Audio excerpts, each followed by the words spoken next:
आप में से कितने लोग हैं जिन्होंने आज वेस्टीज को पहली बार देख रहे हैं या लगभग आज से 2 या 3 महीने पहले ज्वाइन किया होगा? तो मैं थोड़ा सा आपको वेस्टीज के बारे में बताना चाहूंगा। पहली बात, वेस्टीज का मतलब क्या है?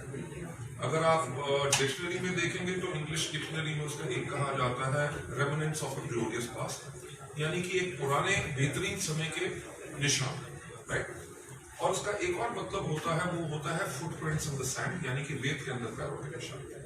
हमने जो नाम वेस्टीज के लिए ये इसलिए चुना कि एग्जाम्पल के तौर पे अगर कोई व्यक्ति रेगिस्तान में है और उसको बाहर निकलने का कोई रास्ता नजर नहीं आ रहा कि वो किस दिशा को पकड़े ताकि सफलतापूर्वक बाहर निकल सके, तो उसको अगर रेत के अंदर पैरों के निशान नजर आते हैं तो उसको नया रास्ता बनाने की जरूरत नहीं। अगर वो पैरों के निशान पे, यानी कि कोई व्यक्ति वहां था जो सफलतापूर्वक वहां से बाहर निकला है, तो अगर आप उनके पैरों के निशान को ही फॉलो करेंगे तभी आप सफल।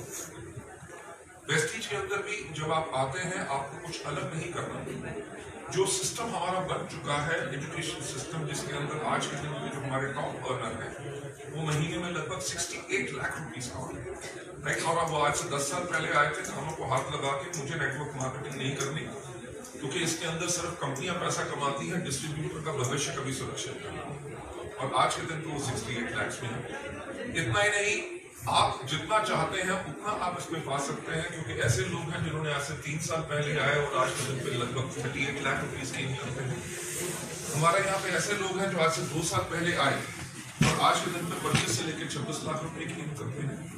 सिस्टम इतना स्ट्रॉन्ग है कि 2000 से ज्यादा लोग 1 लाख रुपए से ज्यादा कमा रहे हैं। 4000 से ज्यादा लोग हमारे वेस्टीज में गाड़ियां खरीद चुके हैं। 150 से ज्यादा लग्जरी कार है, राइट। हकीकत की बात यह है कि यहाँ पे ऐसे लोग जो आंखों से देख नहीं सकते वो महीने में ढेला, ऐसे लोग जो बोल नहीं सकते, सुन नहीं सकते, वो 1.25 लाख से लेकर 1.5 लाख रुपए की आमदनी। तो जो मैं आपको बताना चाहता हूं कि सिस्टम पूरे तरीके से सुरक्षित है, क्योंकि पिछले 14 साल से ज्यादा हो गए, जून में अभी हमें 15 साल हो जाएंगे। 15 साल के अंदर लाखों लोगों की जिंदगी वेस्टीज के अंदर। वेस्टीज के अंदर खास चीज क्या है? सबसे पहला हमारा मार्केटिंग प्लान, क्योंकि मेरा हमेशा मानना यह है कि सफलता उन्हीं को मिलती है जिनकी जर्नी अच्छी। जब हमने वेस्टीज को शुरू किया था, मैं थोड़ा सा अपने बारे में बताना चाहूंगा कि मैंने पोस्ट ग्रेजुएशन करने के बाद दुनिया की जो नंबर 1 फार्मास्यूटिकल कंपनी है, दवाइयों की कंपनी फाइजर, उसके अंदर मैंने लगभग 12 साल काम किया। तो अंतरराष्ट्रीय स्तर के ऊपर किस तरह से बड़ी कंपनियों के अंदर काम किया जाता है, किस प्रकार की सोच होती है, कंपनी को मैनेज कैसे किया जाता है, मैंने 12 साल में वो तजुर्बा लिया ताकि कंपनीज को बेहतर तरीके से चलाया कैसे जाता है। उसके बाद जब भारत में डायरेक्ट सेलिंग शुरू हो रही थी, एक बहुत बेहतरीन कंपनी जिसके अंदर मैं था, जिसका नाम है मोदी केयर, मैं उसका हिस्सा बना और उस टीम के साथ उस कंपनी को लॉन्च किया। लगभग 5-5.5 साल में उसका सेल्स एंड मार्केटिंग हेड रहा। कंपनी को 0 to 150 करोड़ लेके गए। उस कंपनी को मैंने छोड़ा। कंपनी बेहतरीन थी, मेरे सोचने का तरीका था, मैं कभी किसी को बुरा नहीं कहता। उसके बाद एक कंपनी का मैं वाइस प्रेसिडेंट बना। फिर मलेशिया सिंगापुर दुबई में, जो 2003 के अंदर नंबर 1 नेटवर्क मार्केटिंग कंपनी थी, कोलालमपुर में उस कंपनी का मैं चीफ एग्जीक्यूटिव ऑफिसर। तो अंतरराष्ट्रीय स्तर पे नेटवर्क मार्केटिंग किस तरह से होती है, इसको कितना सम्मान दिया जाता है, लोगों का कैरियर इसके अंदर बिल्कुल सुरक्षित रहता है। जो हम पहले हमेशा सुना करते थे कि जी एक आदमी दादा ने शुरू किया, आज के दिन पे पोता उस नेटवर्क मार्केटिंग के फायदा उठा रहा है, जो बिजनेस दादा ने बिल्ड कर दिया था, वो चीजें मैंने बाहर कंट्रीज में देखी। और 2003-4 के अंदर इंडिया के अंदर डायरेक्ट सेलिंग एक गाली बन चुका है। लोग ये सोचते थे ये लोगों को बेवकूफ बनाने का बिजनेस है, नई कंपनी खुली है, फटाफट घुस जाओ, आपके नीचे नेटवर्क बन जाएगा, 2-3 साल में पैसे कमा लो, उसके बाद कंपनी ने बंद होना ही होना, राइट।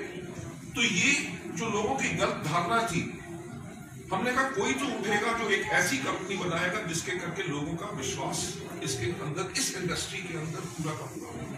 क्योंकि देखिए, मैं आपसे एक बात कहना चाहूंगा, क्योंकि दुनिया भर में, whether America, Australia, New Zealand, Hong Kong, Singapore, हर जगह पे मैंने नेटवर्क मार्केटिंग की और वहां पे देखने के बाद मेरा विश्वास और ज्यादा पक्का हुआ कि अगर दुनिया का कोई सबसे नेक काम है, खुद डिमोटिवेटेड होगा, अगर घर में कोई दिक्कत भी होगी तब भी अपने डाउनलाइन को हमेशा मोटिवेट रखता है, अगर उससे टीम नहीं बन रही होती उसके साथ जाके बाद उसके लोगों को कन्विंस करके उनके साथ टीम बनाता है, टीम को ट्रेनिंग देता है कि जाओ खड़े होकर अब सारी उम्र कमाओ।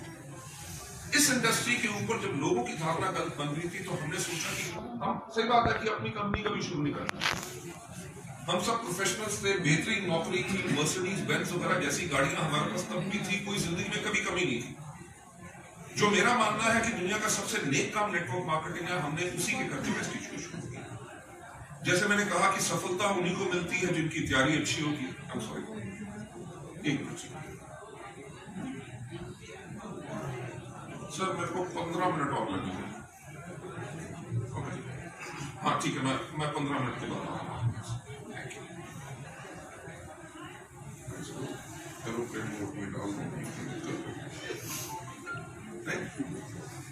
मैं किस बारे में बात कर रहा था? जब हमने वेस्टीज शुरू की, हमने दुनिया भर के कानून पढ़े जहां जहां नेटवर्क मार्केटिंग एक लीगल है। हमने उसी प्रकार से वेस्टीज को बनाया। तब कोई कानून नहीं थे हमारे देश के अंदर। हमने उसी प्रकार से बनाया कि जब कानून आए बाकी कंपनियां बदले, वेस्टीज को बदलने की जरूरत। उसी के कारण से आप देख लो, लगभग 14.5 साल हो गए, बाकी कंपनीज के ऊपर दिक्कत आई होगी, वेस्टीज के ऊपर कभी नहीं आई। और आज के दिन पे आईडीएसए के हम परमानेंट मेंबर हैं। फिकी की जो डायरेक्ट सेलिंग टास्क फोर्स है, उसकी जो चेयरमैनशिप है हमारे पास है। नेपाल के अंदर डायरेक्ट सेलिंग एसोसिएशन के हम फाउंडर मेंबर हैं। यूएई के अंदर डायरेक्ट सेलिंग एसोसिएशन के फाउंडर मेंबर हैं। यानी कि ऑर्गेनाइजेशन को एंटायरली क्लीन तरीके से बनाया। ना ही सिर्फ इतना, हर एक चीज के ऊपर काम। आज जो वेस्टीज का मार्केटिंग प्लान है वो रेवोल्यूशनरी मार्केटिंग प्लान है, जिसके अंदर लोग इतना पैसा कमा रहे हैं क्योंकि हमने किसी चीज के ऊपर काम किया कि नेटवर्क मार्केटिंग के अंदर, डायरेक्ट सेलिंग के अंदर लोग कई के लिए आते हैं, आमदनी के लिए नहीं बल्कि दौलत के लिए, राइट। और मेरा कहना है कि खाली पेट ना तो टाई बांधी जाती है, ना मीटिंग में बैठ के ताली बजाई जाती है। 4 दिन अगर आपको मोटिवेट कर लेंगे, अगर आपको लगा कि आप इसके अंदर आपकी ग्रोथ नहीं हो सकती, आप छोड़ के और कोई जगह और जरूर तलाश करेंगे। हमने इसके एंटायर मार्केटिंग सिस्टम के अंदर, मार्केटिंग प्लान के अंदर इतनी दौलत डाली कि आप जैसे अपने लोगों की मदद करेंगे, अगर आपके लोग आगे बढ़ेंगे तभी आप आगे बढ़ सकते, राइट। ये हमारी यूनिकनेस रही। हर एक चीज के ऊपर काम किया कि प्रोडक्ट की क्वालिटी कैसे होना चाहिए, उसका दाम कैसा होना चाहिए। अगर दाम बहुत ज्यादा है तो व्यक्ति 1 या 2 बार ही ले लेगा, रेगुलर नहीं लेगा। अगर आपने किसी को समझाने में आधा घंटा लगाया, अगर वो अगले 4 साल तक वो प्रोडक्ट लेता रहे तो आपके आधे घंटे का जो फायदा है आपको अगले 4 साल तक रेगुलर मिलता है। इन सब चीजों पे काम करके हमने सबसे बड़ी जो स्ट्रॉन्ग चीज की, जिसके करके आज वेस्टीज सबसे आगे है, वो है हमारा एजुकेशन सिस्टम, राइट। मुझे याद है कि मुझे 2013 में एक अवार्ड मिला। ऑक्टेनर वर्ल्ड वाइड एक दुनिया की बहुत बड़ा फोरम है, उन्होंने मुझे अवार्ड दिया बेस्ट सीईओ का वर्ल्ड का 2012 के लिए 2013। जब मैं उस अवार्ड को लेने के लिए यूएई रसल खेमा में गया तो उन्होंने मुझे स्टेज पे बुला के कहा कि आप थोड़ा सा अपनी कंपनी के बारे में बताइए कि आपकी कंपनी इतनी ग्रो क्यों कर रही है, राइट। और इंडिया के बारे में जरा बाकी लोगों को, कंपनीज को बताओ, क्योंकि वहां पे सब लोग डर रहे थे कि इंडिया के अंदर खोलेंगे तो कभी किसी कंपनी का एमडी अरेस्ट हो जाता है, कभी कुछ हो जाता है, तो यहाँ पे हमें अपना सिस्टम करना चाहिए कि नहीं। जब मैं वहां पे गया तो सारे के सारे अमेरिकन बहुत बैठे थे, क्योंकि नेटवर्क मार्केटिंग अमेरिका से शुरू हुई थी। तो वहां पर जब मैं स्टेज पे गया तो मैंने उनसे कहा कि ऐसे मैं उस देश से हूं जिसका नाम है इंडिया, राइट। नेटवर्क मार्केटिंग बेशक अमेरिका से शुरू हुई थी, दुनिया में अमेरिका है किसी को पता भी नहीं था और ना कोई ढूंढना चाहता था। ऐसा हमारा देश जो दुनिया का सबसे रेस देश होता था, जिसको सोने की चिड़िया यानी कि गोल्डन स्पैरो कहा जाता था, और सारी दुनिया के जितने मुल्क थे वो हमारे देश के साथ व्यापार करना चाहते थे। क्रिस्टोफर कोलंबस निकला था इंडिया को ढूंढने और गलती से अमेरिका को ढूंढने। मैंने कहा हमारा देश के अंदर सबसे बड़ी एक इंपॉर्टेंट चीज रही थी। क्यों दुनिया का सबसे रेस देश था? क्योंकि उसके अंदर सबसे ज्यादा इंपॉर्टेंट चीज थी कि शिक्षा। मैंने कहा हमारे वेद पुराण वगैरह शिक्षा हमारे यहाँ पे 5,000 साल पहले से है।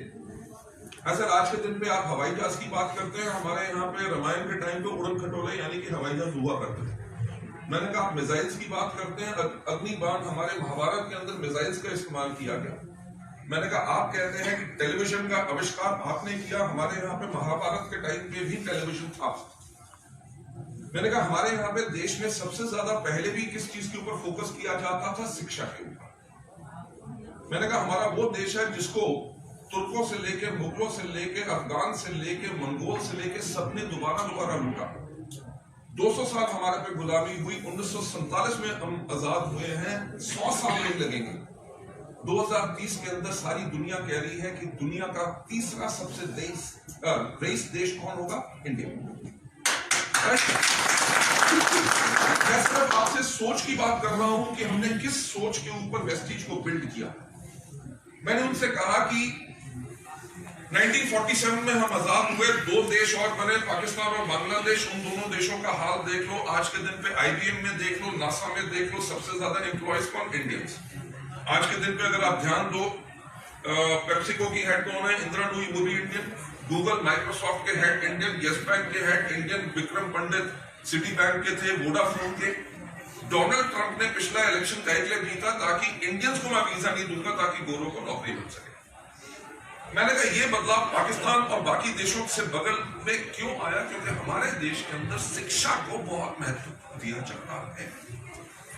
जब हमने वेस्टीज शुरू की, हमने सिर्फ एक चीज के ऊपर काम किया कि अगर हमारे डिस्ट्रीब्यूटर शिक्षित हैं, उनको सही और गलत के बीच में फर्क पता है और उनको पूरी सक्षमता है कि लोगों को वो सिखा सके, तभी वो आगे बढ़ेगा। अब मानेंगे नहीं, हम एकमात्र वो पहली कंपनी थे जिसने आज से 18 साल पहले अपनी सीडीज, ऑडियो वीडियो सीरीज 18 भाषा में निकाली।